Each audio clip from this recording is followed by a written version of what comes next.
Good morning or afternoon, ladies and gents. So for this lesson, this is where it's going to get a little bit more tricky.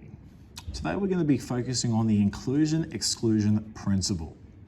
You're going to notice that I've clearly missed this from the very beginning, and you can clearly see from Mr. Russell's notes, he started this earlier.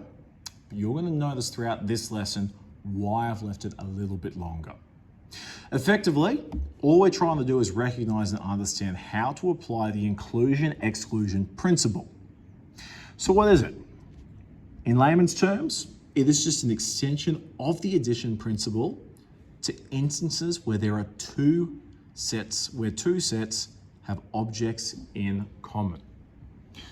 You'll know from previous probability, especially looking at junior 7, 8, 9, that more often than not, we look at the intersection between things. So effectively, the intersection of sets A and B, so two different things, is denoted by this, A over B. And the constants of elements belonging to A and B. So if you were to draw this up, looking at an old Venn diagram, something again for junior side of things, for this one, we've got A, B, the content shared by them here is A over B. The union, however, of sets A and B is denoted by the opposite, A under B. By the way, I know the over and under is different. I know a lot of teachers say it in a completely different way, but in my mind, it just makes more sense. Hopefully it does the same thing for you. So it is denoted by A under B and consists of elements belonging to A or B. Remember that, the and or. Same principle.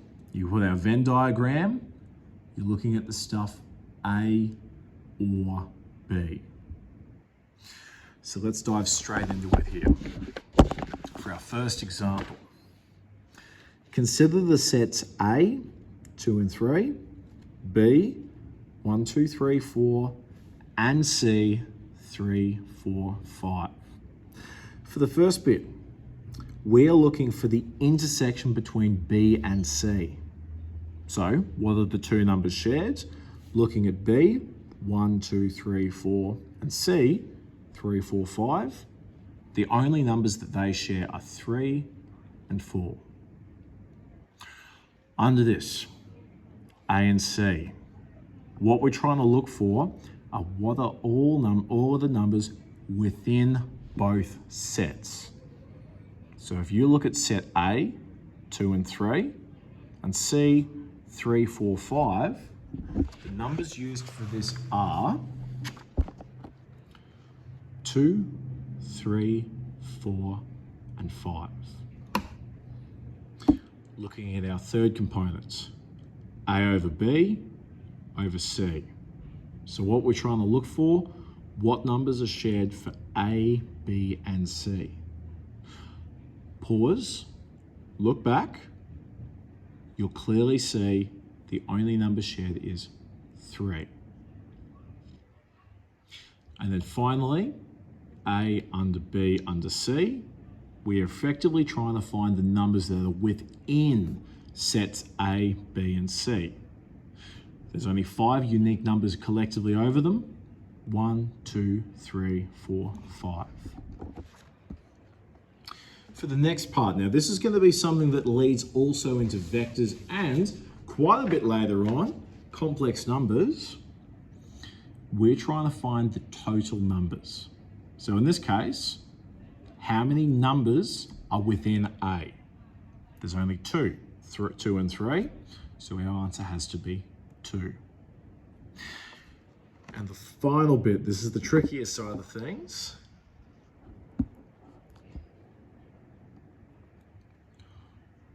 Let me move this around a bit. All subsets of C. So we start with the beginning 0. There's 3 different values within C, 3 individually, 4 individually, 5 individually. We could include pairings, 3, 4, 3, 5, 4, 5. And of course, the complete set, 3, 4, 5.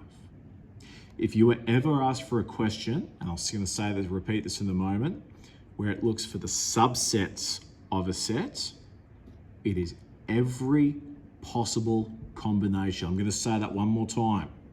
If you have a question looking for the subsets of a set, it is every possible combination. This is why I've left it a little bit longer, because it's not just looking at permutations, it's also looking at combinations. For our next component, and this is part of the inclusion-exclusion principle, using the addition principle. If A and B are two finite sets, so they do eventually stop, of objects such as A over B equals 0, then that must mean that the total of A under B is the total of A plus the total of B. Using this in mind, with respect to the inclusion-exclusion principle for two sets, if A and B are two finite sets of objects, then that means that A under B, equals the total of A plus the total of B, take away the total of A over B. So let's dive straight into this one.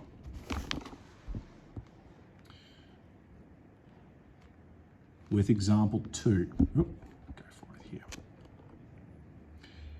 Each of the 16 students in combined specialist math study chem or physics. Ironically, pretty true. Of these students, 10 study chemistry and 12 study physics. How many students study both? So we need to recognize some of our values. Our total, C under P, is 16, stated up here. Our total for chemistry is 10. Our total for physics, 12. We've got a formula. The total of both equals the total of chemistry plus the total of physics minus the total of either. So in this case, we replace our values. 16 equals 10 plus 12 minus our unknown. We just rearrange this. Surely by now you guys recognize opposite operation. Opposite of add 10, take away. Add 10, take away. Opposite of add 12, take away 12. Rearranged. -6 equals negative both. Therefore both, so chemistry and physics equals 6. If you're a little bit unfamiliar, pause this video, look at this, and rearrange it so our unknown is on one side, specifically the left-hand side of your equation. Jumping a bit more into the combinations, with example 3.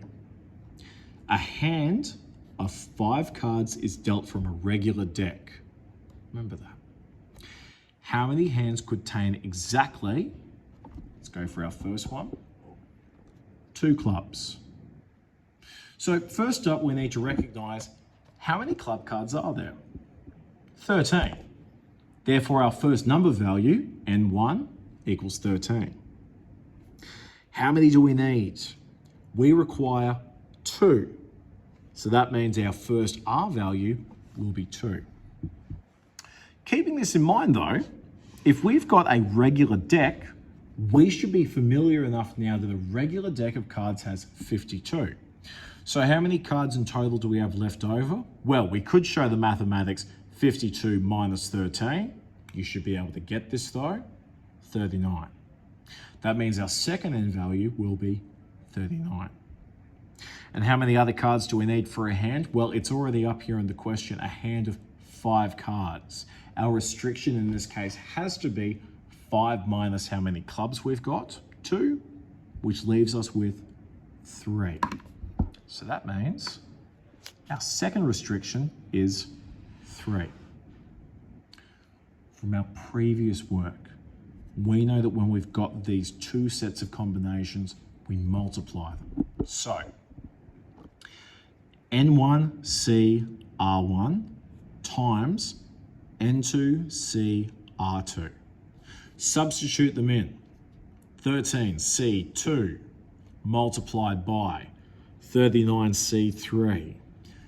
If you do not have a graphics calculator by the time you watch this video, you need to get this sorted. 78 times 9,139, our number is 712,842. For a perfectly worded answer, how many hands could contain exactly 2 clubs? There are potentially 712,842 hands that could hold exactly 2 clubs. The perks of recording these at school. Now, for our next components. If that hand has 3 spades, we already know something. The total of spades is 13. Our restriction is 3. That means that our N1 value is 13, our R1 value is 3. With that in mind, N2 is still going to be 39. R2, if we've used 3 of our 5 numbers, 2 are left over. Substitute these values in. Get your answer. Now comes the inclusion-exclusion principle. 2 clubs and 3 spades. For this one, we will have to do something a little bit cheeky. We know that we're going to have 2 different sets or suits. N1, 13 for clubs, N2, 13 for spades. Remember, we're not looking at the other cards. We have a set of only the 26 here. Our restriction, 2 clubs, R1 is 2. 3 spades, R2 is 3. So for this one, we have to multiply these out. We substitute our values, get our answer. Finally, this is where the inclusion-exclusion principle comes in for 2 sets. 2 clubs or 3 spades. We have our formula that we have already recognized beforehand. We know certain values. Our total of A from previous content for 2 clubs, this. Our total content for just 3 spades. Our total for AND over here. We plug these into our formula. We substitute them so we get our our OR unknown. So we get our unknown on the left-hand side. We have our known values on the right. We simplify the equation and we get our answer. The final step of what we'll be going through for the inclusion-exclusion principle will be based on 3 sets. So, if A, B, and C are finite sets of objects, that means the total of A under B under C equals the total of A plus the total of B plus the total of C minus A and B minus A and C minus B and C plus A and B and C. Thinking about how you could see this in a junior's perspective, a Venn diagram of sets A, B, and C, A and C, A, B and C, A and C, A and B over here, sorry. That means the inside part is A and B and C. We'll jump on to our last example. This one gets a little bit trickier because there's more content. So, how many integers from 1 to 140 inclusive are not divisible by 2, 5, and 7? These bits are the information we need. We have our sets 1, 2, 3, or A, B, and C for 2, 5, and 7. And we have a total of 140 integers. So let's let A be the multiples of 2. That means the total of A has to be 140 divided by 2, 70. Let's make B the multiples of 5. You can see we just go the total of B is 140 divided by 5, 28. Let's make C the multiples of 7. Total of C is 140 divided by 7 equals 20. Now,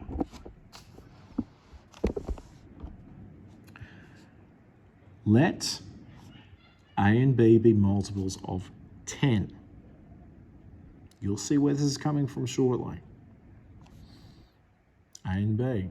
Oh, and this one here, 2 times 5. 140 divided by 10, 14. Let A and C be multiples of 14, 2 times 7. 140 divided by 14, 10. Let B and C be multiples of 35. That's 5 times 7. 140 divided by 35, 4. Let A and B and C be multiples of 70. 2 times 5 times 7. 140 divided by 70 is 2. Now we have information that we can plug straight into a formula. We've got our unknown equals total plus total plus total.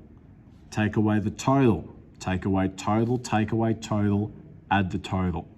Going down the side. 70 plus 28 plus 20, take away 14, take away 10, take away 4. Oop, you can't see that there. Plus 2, 92. Therefore, our total would have to be 140 take away 92. 48. For the grand finale, there are 42 numbers not divisible by 2, 5, or 7 within 140. This will be one of the most hectic, shall we say, bits of content for the inclusion-exclusion principle, but I do hope you recognize why we introduce it later as opposed to earlier, so you can see its direct application to combinations. All right, guys, thank you very much for listening. Get to work, and I'll see you in the next one.